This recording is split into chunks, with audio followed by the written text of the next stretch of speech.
অৰুণোদয়ৰ ধন 3 আগষ্ট তাৰিখে নহয়, আপোনালোকে 1 আগষ্টৰ পৰাই পাব আৰম্ভ কৰিব। আৰু অৰুণোদয়ৰ ধন এইবাৰ 2500 টকা দিব আৰু কিছুমান হিতাধিকাৰীসকলক 1200 টকা প্ৰদান কৰিব। কোনে 2500 টকা লাভ কৰিব আপুনি সম্পূৰ্ণ ভিডিঅ'টো চালেহে আপুনি গম পাব। অসমৰ যি বানৰ পৰিস্থিতি, সেই বানৰ পৰিস্থিতি খুবেই ভয়ানক আছিলে, আমি সকলোৱে জানো।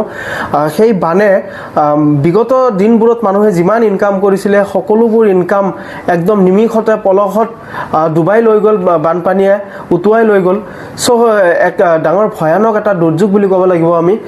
চ' যিয়ে নহওক, আমাৰ মাননীয় মুখ্যমন্ত্ৰী ডক্টৰ হিমন্ত বিশ্ব শৰ্মা মহোদয়ে এটা কথা ঘোষণা কৰিছে যে চৰাইদেউ, গোলাঘাট, শিৱসাগৰ আৰু যোৰহাট এই 4টা জিলাৰ বেনিফিচাৰী বা হিতাধিকাৰীসকলক 2500 টকা দিয়াৰ কথা ঘোষণা কৰিছে। খুবেই এটি ভাল খবৰ।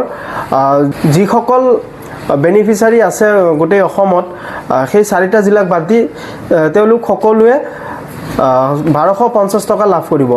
চ' আজি এইখিনি আছিলে, আপোনালোকক ইনফৰমেশ্যনটো দিলোঁ। যদি ইনফৰমেশ্যনটো পাই ভাল পালে নিশ্চয় লাইক, কমেণ্ট, শ্বেয়াৰ কৰিব। বেছি সময় আপোনালোকৰ হাতত নাই। যদি বেংক একাউণ্টটো আপুনি এতিয়াও চেক কৰা নাই, আজিয়ে চেক কৰক। যদি ব্লক হৈ আছে, সোনকালে আপোনাৰ KYC ডকুমেণ্ট জমা দিয়ক।